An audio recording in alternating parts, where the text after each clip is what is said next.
Day 1 of 52 of making a D&D class every day. Today I actually had a really hard time getting started, but by the time I started it was 11. And I just sat there for the first 10 minutes saying to myself, what have I gotten myself into?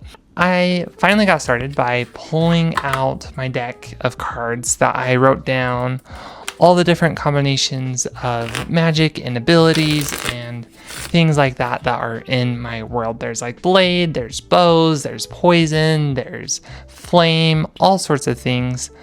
And while this doesn't necessarily strictly take place in the D&D world, it takes place in my own world for the book I'm writing, it is 5e compatible. And so the combination of cards I drew was Glamour and Toxic or Poison. The first thing I started doing was brainstorming all my ideas that I had for the class, just doing kind of like word association and thinking about like, how do you combine Glamour and Poison?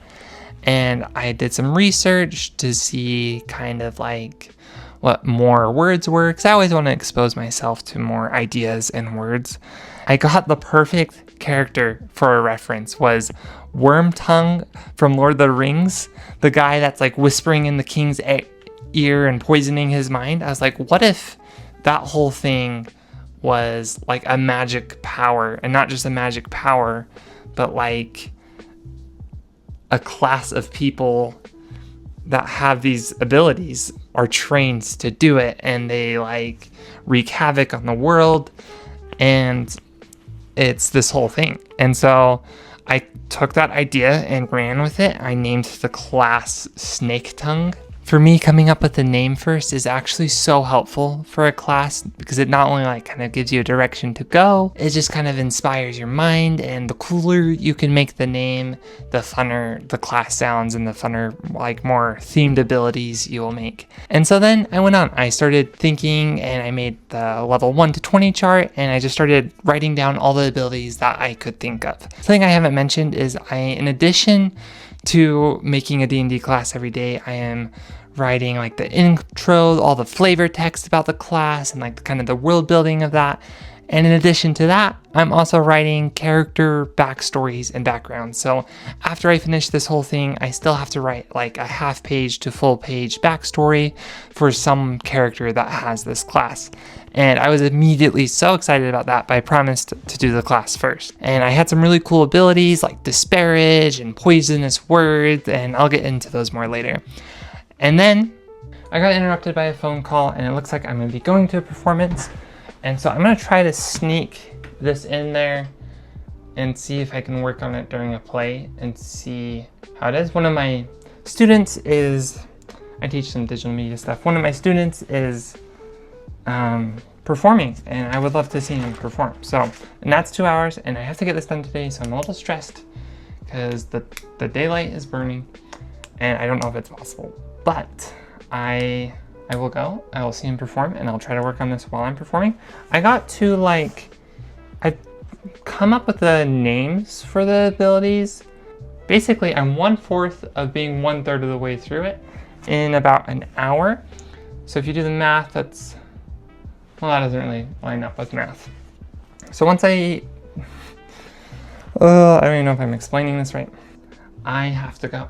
I have to go, because I need to go see a play. And so I'm hoping that I can still get everything done. I will get everything done, even after I have to stay up and upload the video by midnight.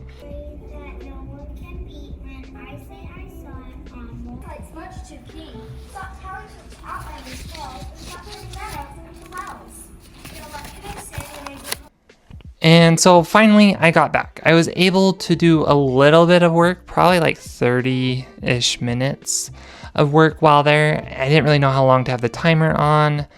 And I got back, and I was having such a hard time getting started again. I thought the distraction of the camera was what was causing the problem.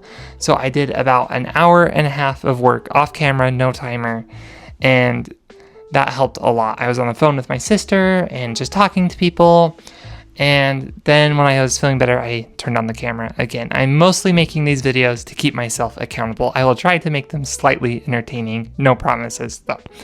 And so finally I got back and it was the home stretch. I had the system, I had like all these names of abilities, and so I had to come up with like 10 or so abilities. I had like the idea for disparaging words. Like, how hard is that? It's just like a stronger version of Tasha's hideous laughter or things like that. But I don't want to like just reskin things.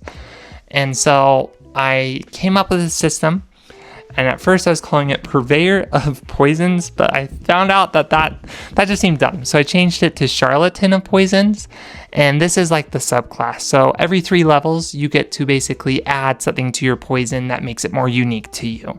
So instead of a subclass where you like pick your track and you stay on it, it's like every 3 levels you pick from a list of abilities and you do your things. And I love this idea. It was so cool. I had to do it, but it was so daunting because now I have, I have these like 6 abilities or 6 times, and I want to have at least 3 choices for each ability. So all of a sudden, the total number of abilities that I was making was like 25. And I didn't know if I could do it, but I just went for it.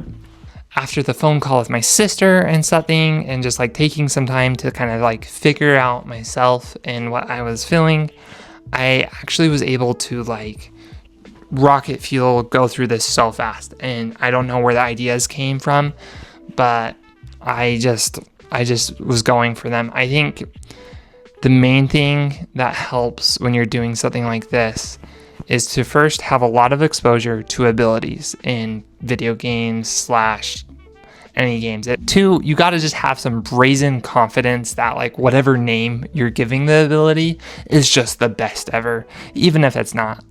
This is the first draft stage. You can't revise, you can't balance until you have something to revise and balance. And so that's what I did. I went through and just gave an ability, and I love how the Charlatan of Poisons works. I want to play as this class now because it's like each time you level up, you get a new tier of poison, and anytime someone fails your poison check, they become poisoned. Not the poison condition, but poisoned by you.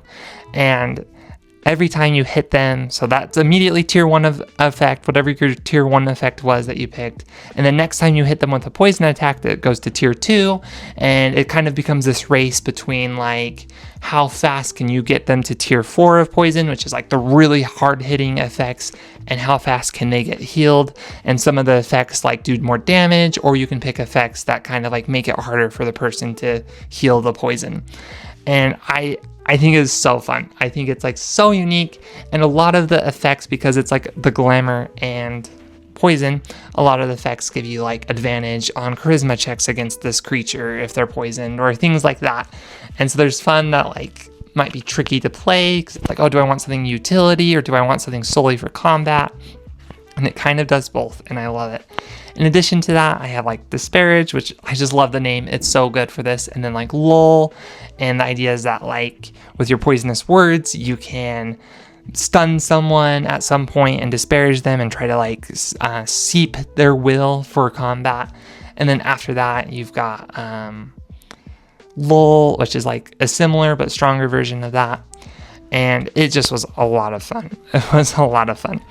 And there's apparently an emergency nearby here, but that's not here. So then I finally finished. I had a headache and I finished, and I still had to write the story. And I'm kidding you not, this is some of the worst writing that I have done.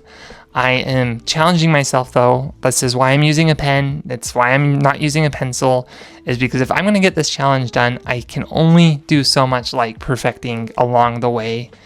I truly believe in the concept of making it real before you make it good.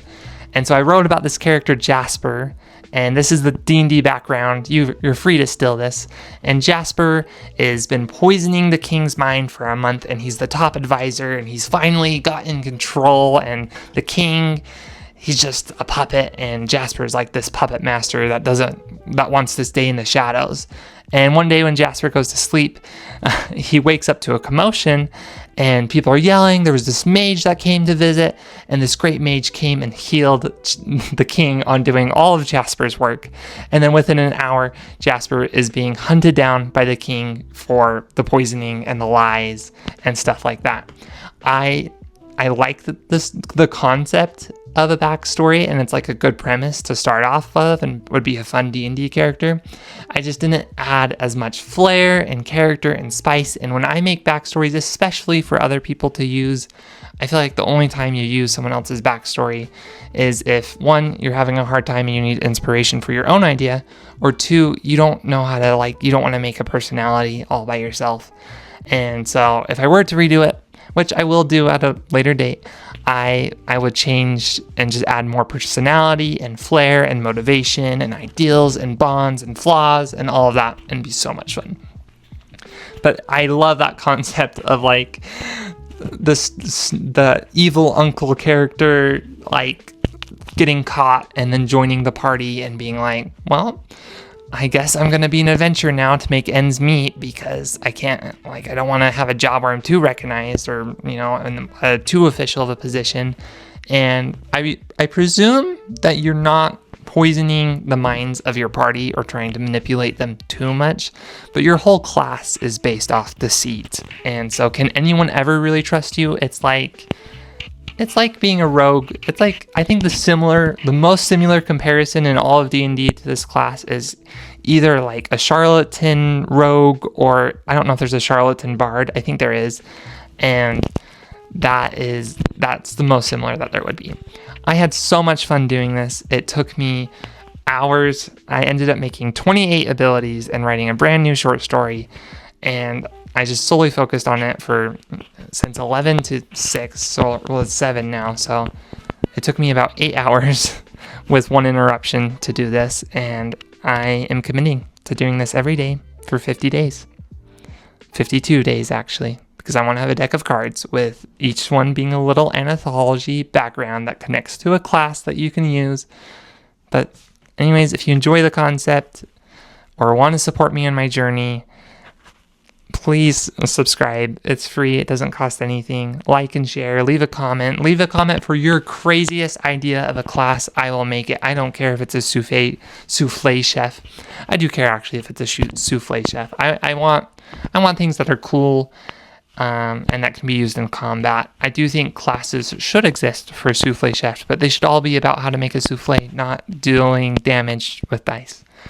And so, thank you so much for watching. This is We Are the Storytellers. We are all about making it real before we make good and telling stories here. There's a few of us on the channel, and I will be the main host for the next little while. Thank you so much. Bye.